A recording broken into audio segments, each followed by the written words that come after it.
अस्सलाम वालेकुम स्टूडेंट्स, अब हम रिव्यू की तरफ चलते हैं और हमारी सबसे पहली एक्सरसाइज होगी चूज़ द करेक्ट आंसर।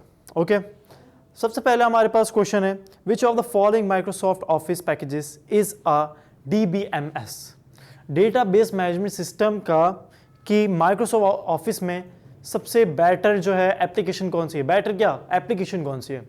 तो यहाँ पे मुझे 4 ऑप्शन दिए हैं, MS Word, MS PowerPoint, MS Excel and MS axis.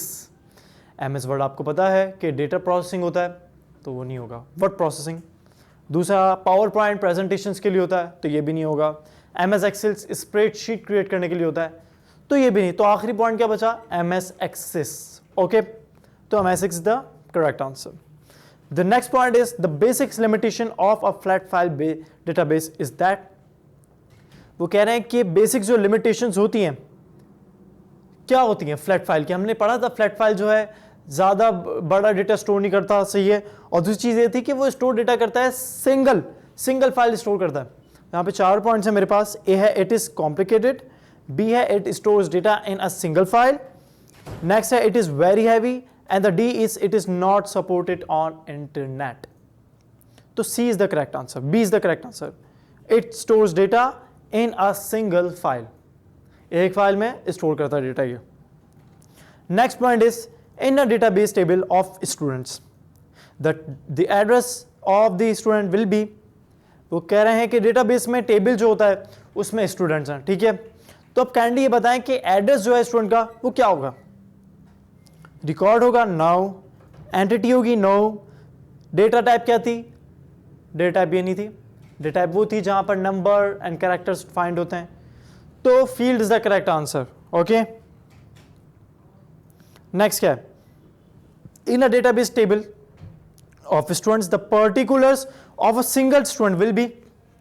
वो कह रहे हैं एक पर्टिकुलर सिंगल स्टूडेंट का क्या होगा, वो होगा एक एंटिटी। ओके, 5 क्या है, in a relational database keys are use to create a, हमने डेफिनेशन पढ़ी थी, रिलेशनशिप में क्या थी, रिलेशनल डेटाबेस में क्या थी, टेबल था और रिलेशनशिप थी। तो table is the correct answer. Okay, 6 a field that stores the names of students should be defined as.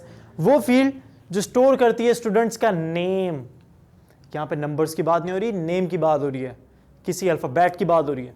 अगर नेम फॉर मेरा अपना स्कूल है तो M से आता सही है, तो मतलब अल्फाबेट्स आ रहे हैं, ना कि कोई न्यूमेरिक के थ्रू आप जो है प्रोनाउंसिएशन कर रहे हैं मेरा अपना स्कूल की। तो इंटीजर क्या करता था, होल नंबर्स डिफाइन करता था, हमने पढ़ा था। फ्लोट क्या करता था, पॉइंट्स में डेसिमल्स में जो आते थे उन नंबर्स को। लेकिन यहाँ पे स्ट्रिंग भी है, स्ट्रिंग क्या करता था, numeric, special and alphabetic characters. तो string is the correct answer, option C. A key that allows only unique entities in a field is called primary key, secondary key, foreign key and super key. तो student super की definition थी कि unique की जो है निकालती थी just foreign की। Okay, data redundancy means, data redundancy हमने पढ़ा था डुप्लीकेशन ऑफ डेटा, डेटा को डुप्लीकेट करना वापस से, सही है। तो option A is the correct answer.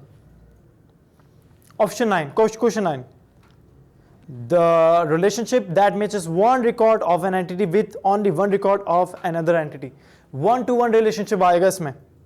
वो क्या बोल रहा है, वो रिलेशनशिप जो मैच करता है एक रिकॉर्ड जो है एंटिटी का एक और रिकॉर्ड दूसरी एंटिटी से, तो 1-1 है, सही है। एक एंटिटी और एक एंटिटी, तो 1-1, मैनी टू मैनी नहीं होगा। तो option 1 is the correct answer. Last है, the shape that is used to represent an attribute in an ERD। Attribute को कौन सी शेप जो है डिफाइन कर रही थी, याद है आपको students, diamond and octane, eclipse या एलिप्स या रेक्टेंगल। तो ellipse is the correct answer. Attribute को डिफाइन करती है ERD में एलिप्स। तो स्टूडेंट्स ये थे हमारे choose the correct answer. Next हमारी एक्सरसाइज होगी क्वेश्चन आंसर। अपना ख्याल रखिएगा स्टूडेंट्स, अल्लाह हाफिज।